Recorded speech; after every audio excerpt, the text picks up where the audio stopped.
श्री राम ज्योतिष India YouTube channel में सभी ज्योतिष प्रेमियों का स्वागत है। आज की कक्षा का विषय प्रसंग है आपके प्रश्नों का समाधान।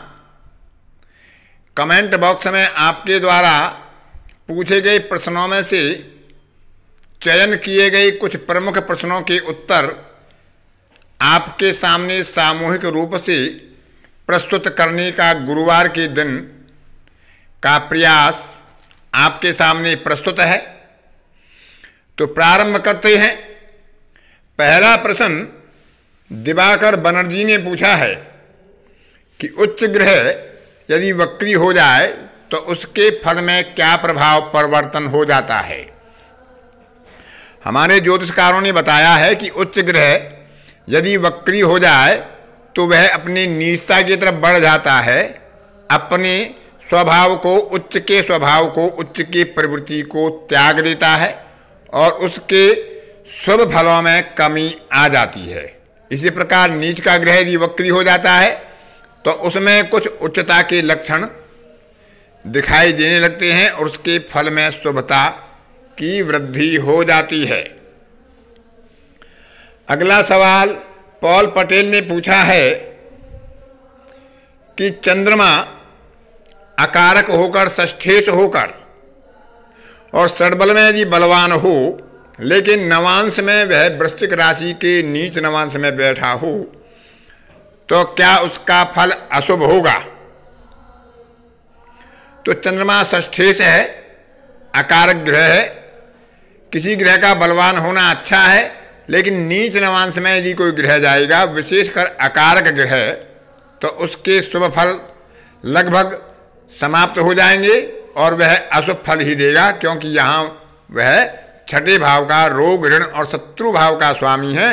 नीच नवांश में जाकर उसके शुभ फलों में कमी ही आएगी, स्वास्थ्य को अवश्य ही प्रभावित करेगा।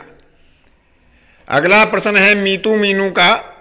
उन्होंने पूछा है कि पन्ना रत्न है, उस पर खरोंच आ जाए तो क्या किया जाए। देखिए, कोई भी रत्न शुद्ध होना चाहिए, उस पर खरोंच, दरार, उसमें कोई टूट फूट या कोई दाग धब्बा नहीं होना चाहिए। यदि ऐसा होता है तो उसका शुभ प्रभाव समाप्त हो जाता है, उसमें अशुभता व्याप्त हो जाती है। इसलिए ऐसे रत्न को बदल देना चाहिए, नया रत्न पहन लेना चाहिए।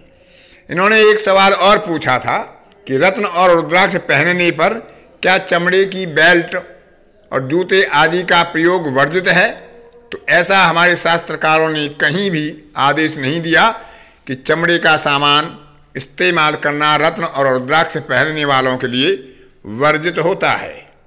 इसलिए निसंदेह बिना किसी संकोच के आप चमड़े के पदार्थों का बेल्ट आदि का उपयोग कर सकते हैं। रत्न और रुद्राक्ष पर उसका कोई विशेष प्रभाव नहीं होता है। सुमित सौरभ ने पूछा है कि सूर्य और चंद्रमा वर्गोत्तम है, 7-8 वर्गों में वो वर्गोत्तम है, लेकिन षड्बल में वो 90% या 92% पर हैं, तो उनका परिणाम कैसा होगा। षड्बल में कमजोर होने पर उनका प्रभाव कुछ कमजोर हो सकता है, फल कुछ कम हो सकता है, लेकिन क्योंकि वह वर्गोत्तम है इसलिए उनके प्रभाव और फल षड्बल के आधार पर जितना भी होंगे अच्छे ही होंगे, वे खराब फल नहीं करेंगे।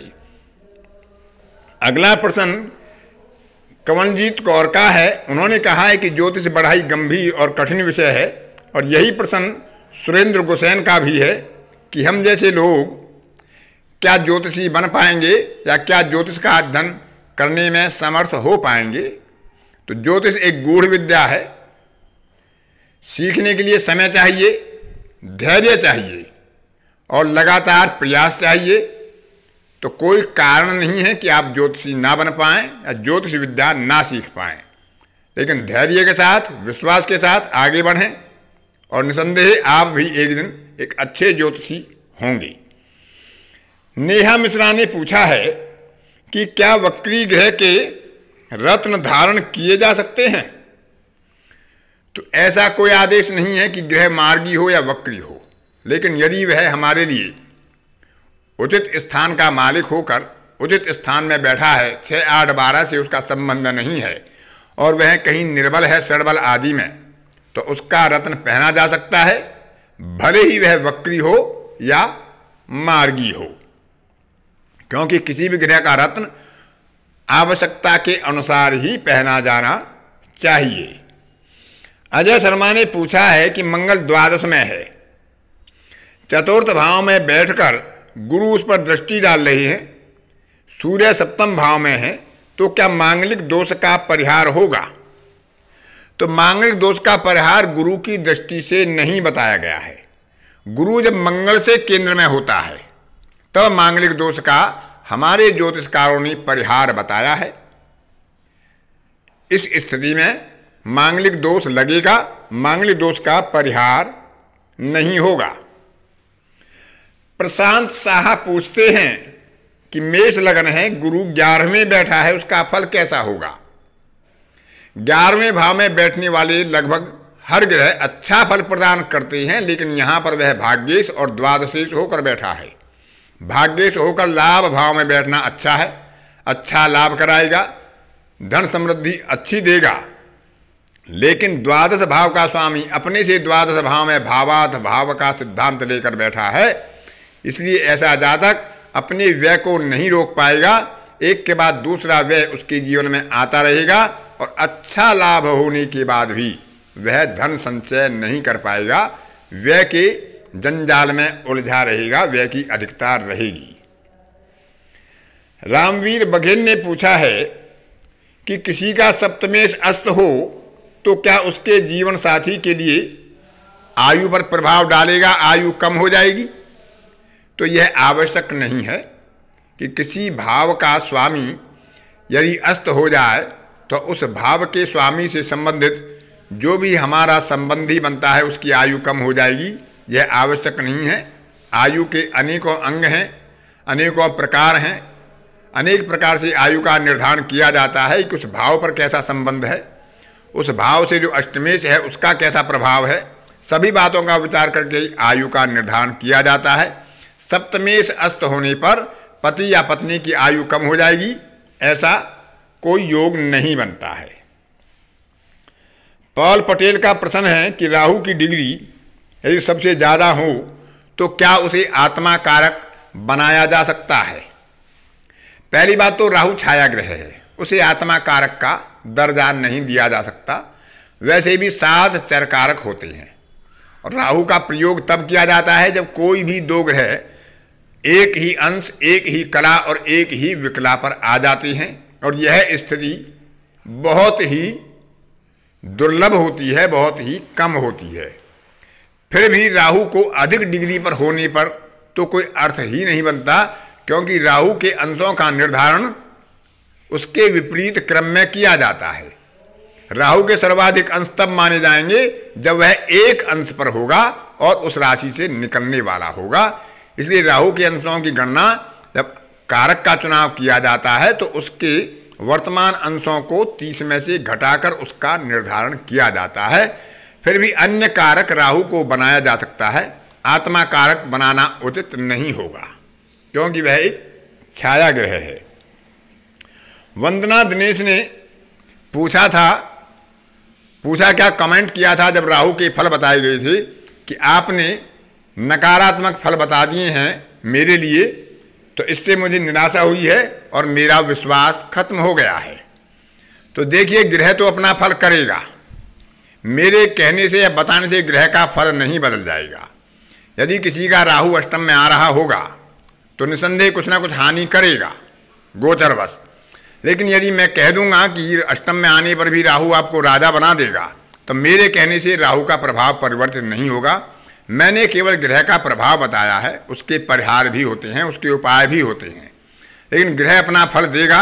मेरे कहने या मेरा विचार बदल देने से ग्रह अपना प्रभाव नहीं छोड़ेगा। इसलिए सकारात्मक और नकारात्मक दोनों ही फल ग्रह के मिलते हैं, जैसा भी उसका गोचर होता है, दशा और अंतर दशाएं होती हैं।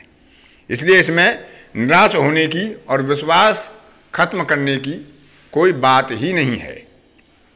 दिलीप कुमार सिंह ने पूछा है कि राहु का गोचर का जो विचार है हम चंद्र लग्न से करें या जन्म लग्न से, तो विचार तो हमें दोनों से ही करना चाहिए, लेकिन उसका प्रभाव कैसा होगा वह चंद्र लग्न से देखेंगे, प्रभाव किस भाव पर होगा वह जन्म लग्न से देखेंगे। इसके अलावा मैंने अपनी कक्षा में बताया भी था कि राहु का विचार दशा अंतर्दशा के स्वामियों से भी करना चाहिए, तभी उसका वास्तविक फल हम देख पाते हैं।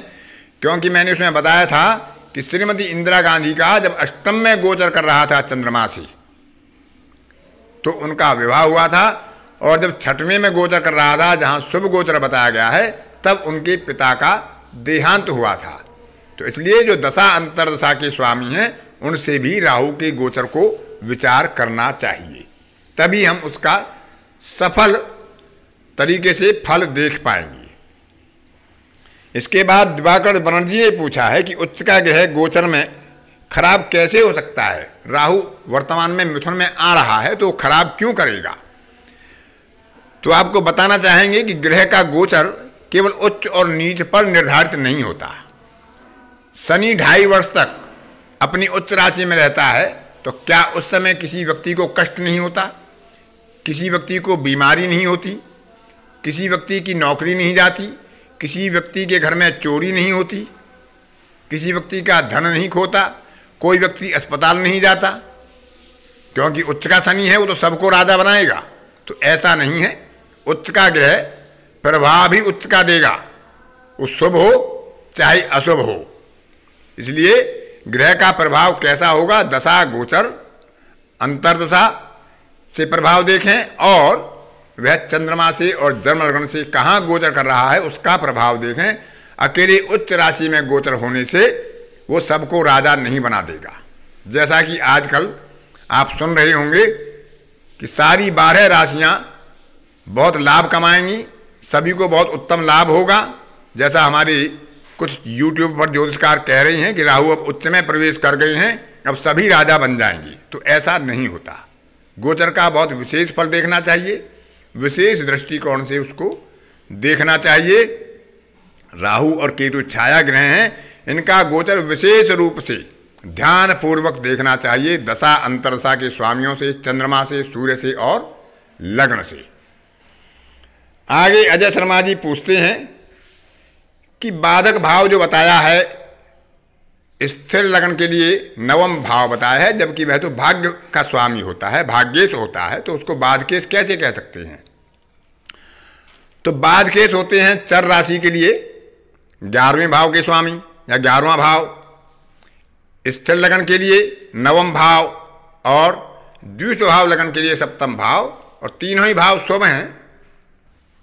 लेकिन जब बाधक भाव का स्वामी 6, 8, 12 में बैठता है या अपने भाव से 6, 8, 12 में बैठता है तब वह बाधक कहलाता है, अन्यथा वह केवल नाम का बाधक है, केवल कागजी शेर बनकर रह जाता है, वह कोई बाधा नहीं करता है। इसलिए उसके स्थान विशेष का बहुत महत्व है।